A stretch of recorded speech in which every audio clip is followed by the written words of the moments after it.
Welcome to another episode of the brand called You, a podcast show that brings you leadership lessons, knowledge, experience, and wisdom from thousands of successful individuals from around the world.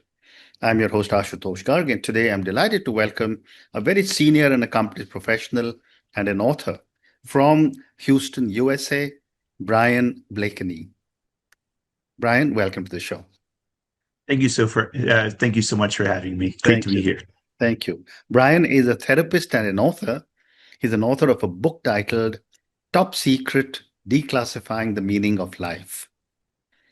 So, Bryan, my first question, you studied both social psychology and clinical social work.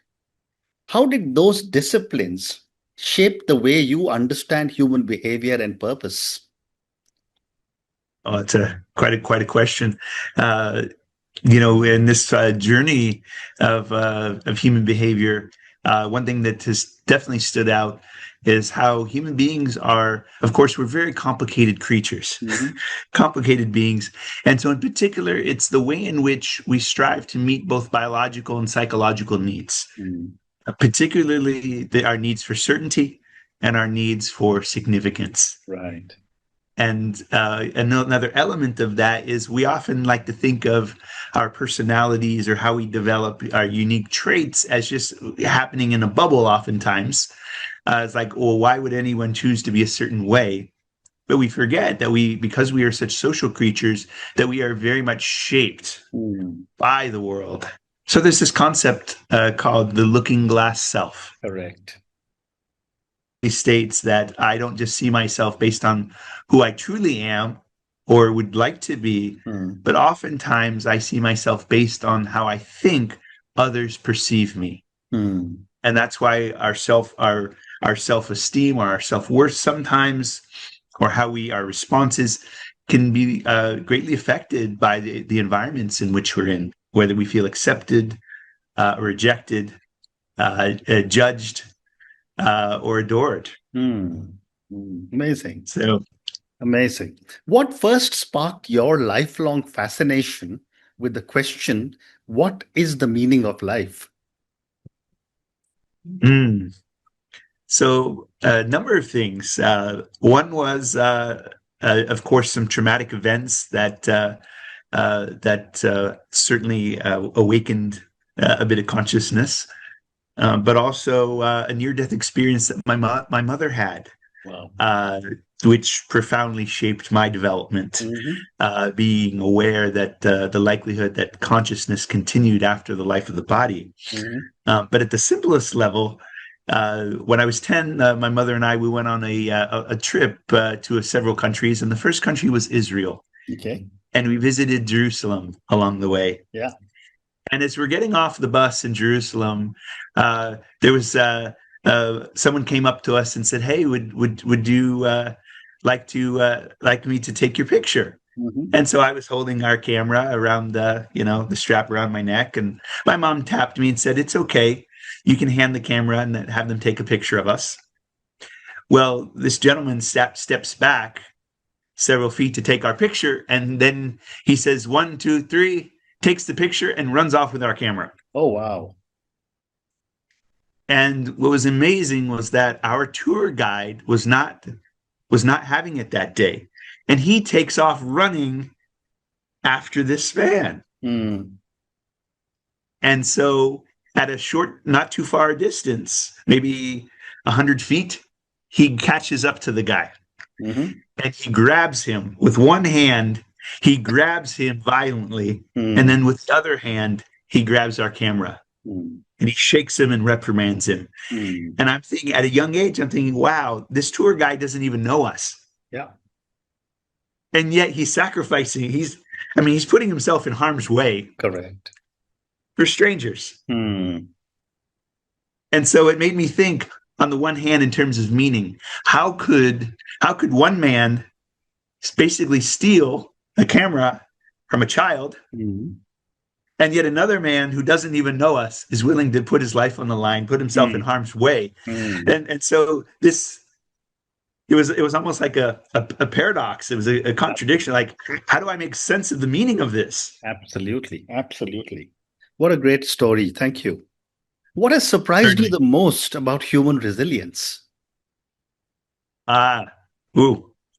The fact that we can bounce back, the fact that we are resilient and can overcome so much. Not only the fact that we can come back from profound traumas and profound losses, but I think one element of our human of being not only just a human being, but the potential of a spiritual being Mm, in resilience is the ability to forgive.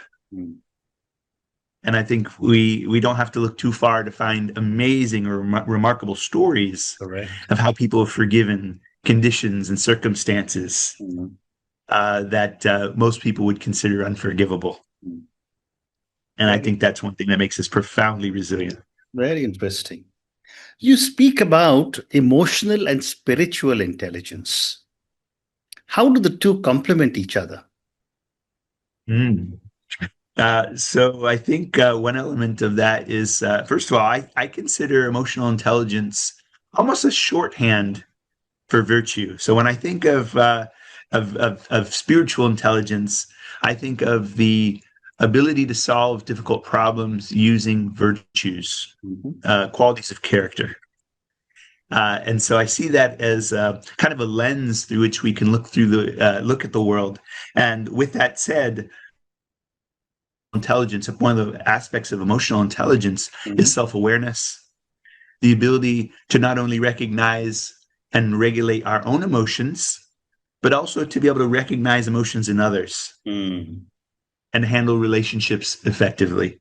These are some of the components of emotional intelligence. Mm. And so I see a bridge in terms of that complement, this beautiful bridge transitioning from regulating our emotions almost on a biological level to merging into the spiritual level of qualities of character. Not only that it is socially appropriate and it improves our relationships to regulate ourselves emotionally, Mm. but spiritually, it turns out that our relationships really thrive when qualities of character are present, when there is kindness, when there is empathy, when there is generosity, Mm. love, selflessness. Mm.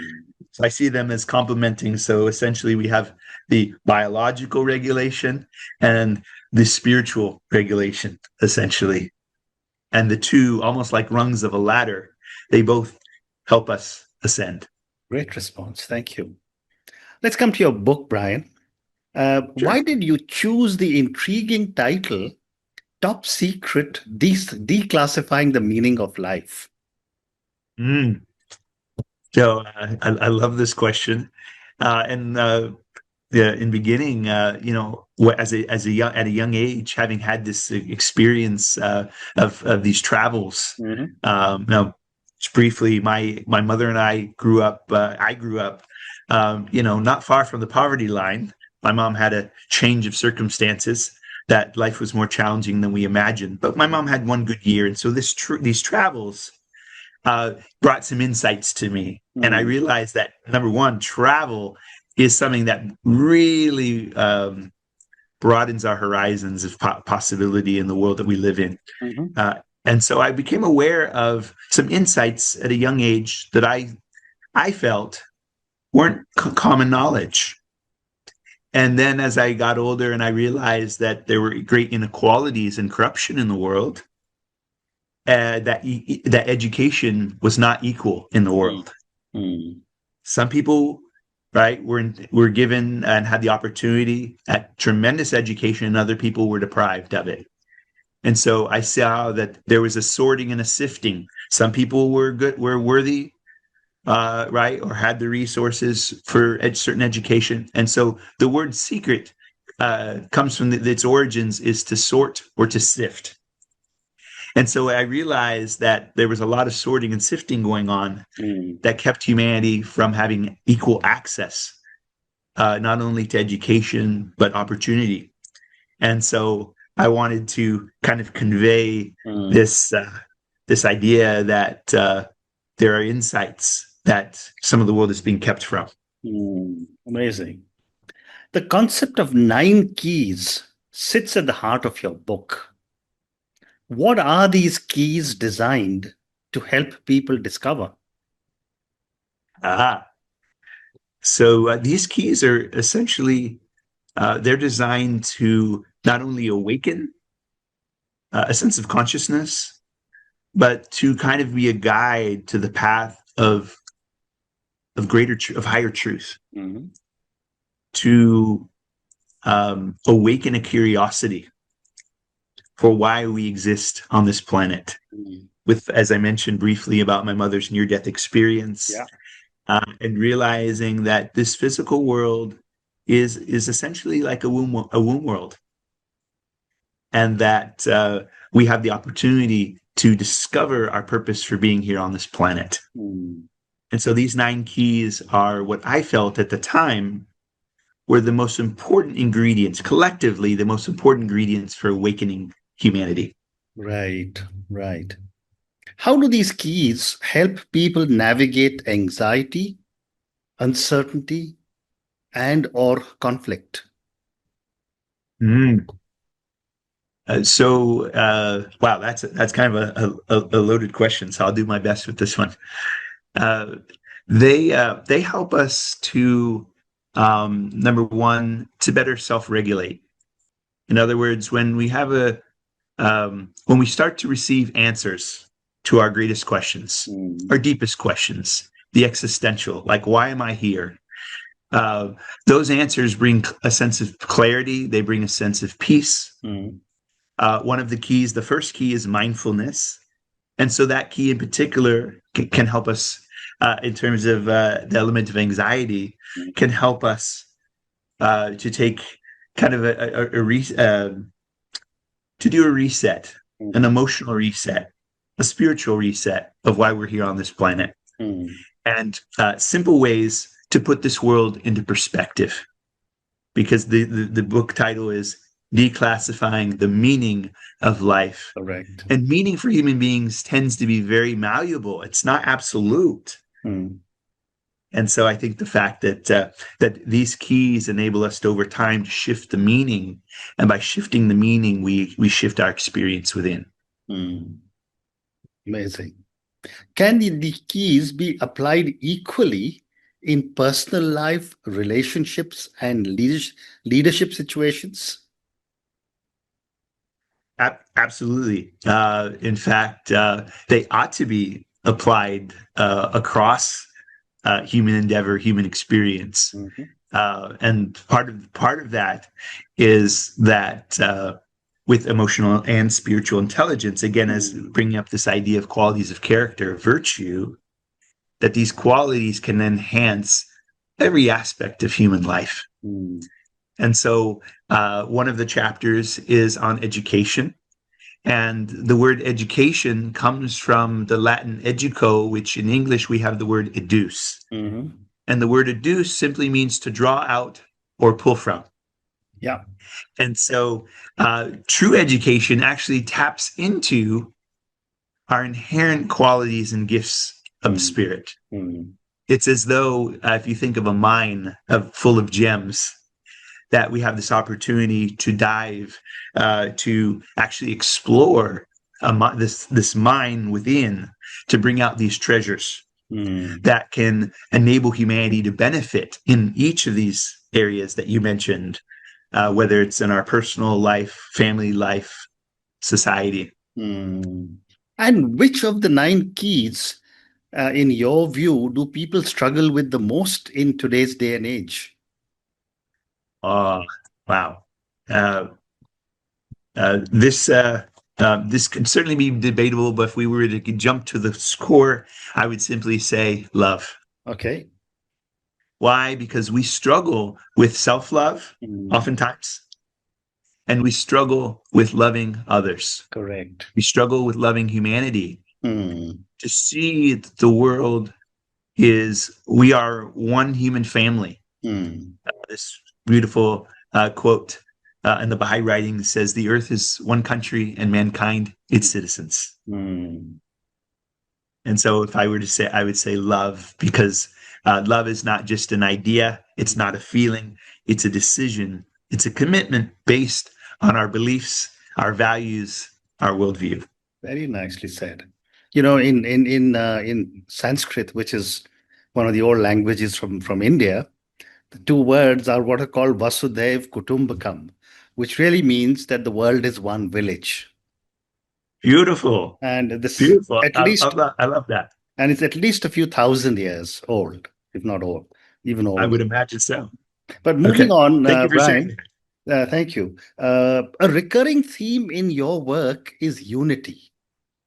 Why do you believe humanity remains so divided despite being more connected than ever? Mm, okay.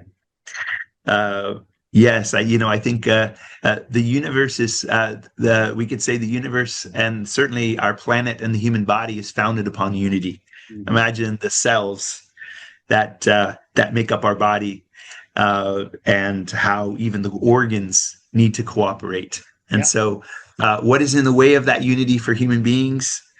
One element is ego. Mm. One element is our difficulty in trusting one another. Mm. But again, at its core is this idea of the oneness of humanity. Why are we divided? Because somehow we do not believe, we don't recognize, and we don't believe that we are one human family. Mm. We all bleed red. And so, at our core, we are spiritual beings having temporary human experiences, as you well know. Mm. And so part of our journey on this planet is to figure out why we're here, and to realize that ultimately it is this idea of the oneness of humanity that will bring about greater equality, a greater sense of justice and harmony. Mm. And of course, when you have justice, you can have equity and fair treatment of one another. Correct. And then that leads us, right? That ultimately leads us to unity. And then once there's unity, there can be peace. Mm. Amazing. Great response. Brian, what do you believe are the greatest misconceptions people have about success and fulfillment? Ah, okay. Uh, I will share some thoughts. Certainly, if I had the chance to write up something and share that with you, would perhaps be more concise. But briefly, success and fulfillment. Success itself doesn't mean that we are happy. Mm. Success and fulfillment don't automatically mean that we're healthy or happy. And so, the word success actually connects back to what comes after. Its origins relate to what comes after. So we have the word successor and to succeed, right? What to succeed, if something succeeds, at what comes after. And so rarely do we talk about what comes after success. In other words, what was it setting us up for? What was it setting us up to become? Yeah. Right? In terms of how we can be as beings, because we are human beings. We're not just human doings, but most importantly, we're first human beings. And if we come back to, instead of us chasing, well, I'll be good enough or worthy of love by achieving certain things tied up in this idea of success, that we can actually begin from a place of profound self-acceptance and the acceptance of humanity. And then from that starting point, we have already succeeded. And then what comes after that is our ability to thrive and truly maximize what is capable, what human beings are capable, for us to become united and to create an ever-advancing civilization. Well said. You write that the most important question at the end of life may be, did I love well enough? And you did allude to one of the biggest misconceptions being love or the challenges. Why is Yes. love the ultimate measure? Another beautiful question. Because at the core for human beings, we need to know that we're good enough and we're worthy of love. That's what we're all chasing at the end of the day. Because we all have a baseline of happiness that we keep coming back to for the most part, which means no matter how much success we achieve or no matter how much loss or disability we experience, most human beings tend, after about a year, we tend to come back to a baseline, which means we could be chasing $1 million. Yeah. We get to the $1 million and now we're chasing 10 million. Then we're chasing 100 million. And it's never enough for the human condition. Why? Because we keep coming back to our baseline of happiness, something often referred to as hedonic adaptation. We adapt. We get used to the things we once really wanted and appreciated. And so for human beings, did I love well enough? Basically is a realization that, did I love myself well enough? Did I love others well enough? Because at the end of our life, that is the only thing that will matter to us. When we go to a funeral, we don't talk about, this person achieved so much financially. Yeah. No, it was simply, what were their qualities of character? Were they loving? Were they kind? Were they generous to others? And those are expressions of love. Yeah. Yeah. Did I love well enough? Absolutely. Well said. It's time for 2 more questions for you, Bryan. Sure. My next question is that for someone listening to our conversation today who may be feeling lost, disconnected, or uncertain about their purpose, what is the first step they should take tomorrow morning? Oh, wow. Well, I think one element of that is to suspend judgment, right? We can have these judgments or expectations about what finding our purpose looks like. But I think maybe the first thing is to turn on curiosity, to realize that the past does not have to determine or equal the future. We may have struggled with purpose in the past, but we can develop it. We can recognize it at any point. So with that said, I think it's important to identify, what are our strengths? Okay. What are we good at? What do we enjoy doing? What problems do we enjoy solving? And then also, what problems do we enjoy solving for others? What value? And so it's a bridge between our own personal strengths and interests as to how that can express itself in either a benefit for us or the people around us. It's a contribution, because often purpose involves action. It often involves the process of creating something, whether a product or a service, an experience for others. And so I think a simple way is, what are your strengths?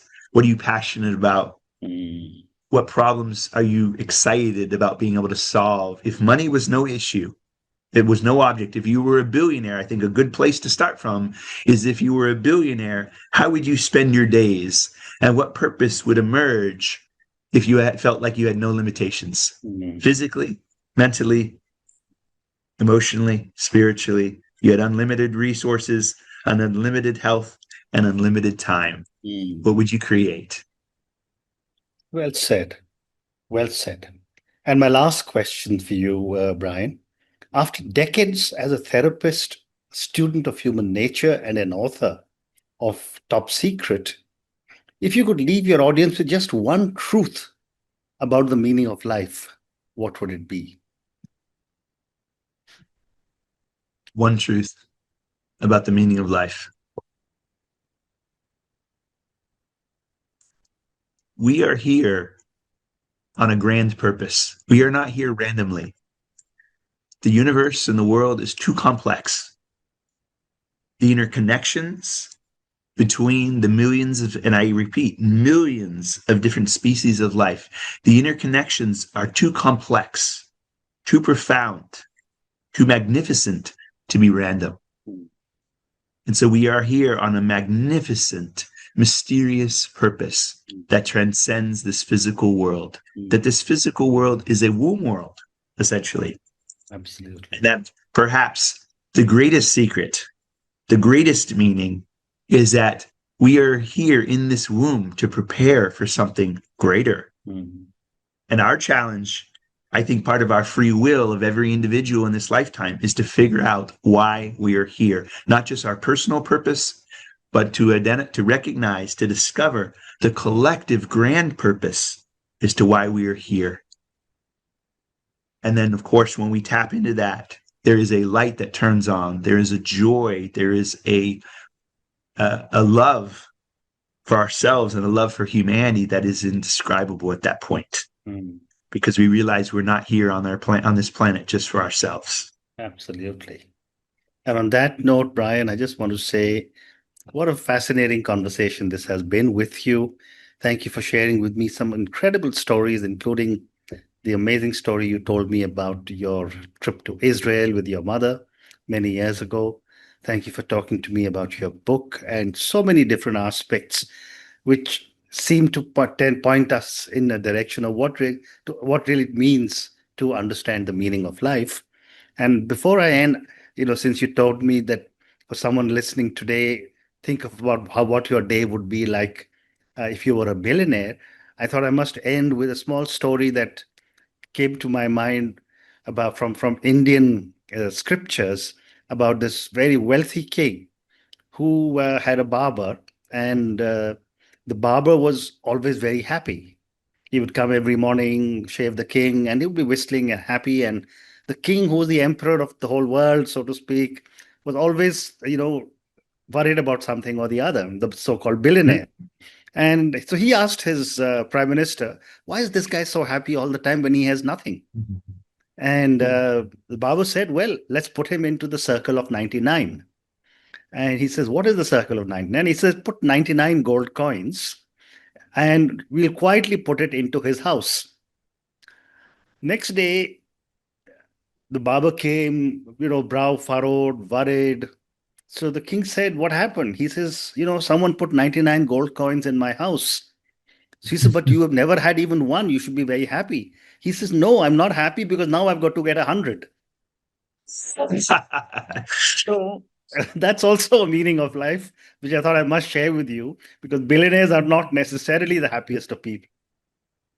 Yes, because there's always, until we get to that deeper meaning and purpose of life, Correct. Nothing will ever be enough for human beings. Absolutely. It's that deeper search, deeper yearning in us. A great story to illustrate.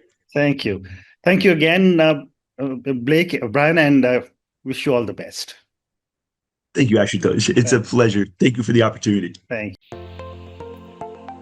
Thank you for listening to the Brand Called You videocast and podcast, a platform that brings you knowledge, experience, and wisdom of hundreds of successful individuals from around the world. Do visit our website www.tbcy.in to watch and listen to the stories of many more individuals. You can also follow us on YouTube, Facebook, Instagram, and Twitter. Just search for the Brand Called You.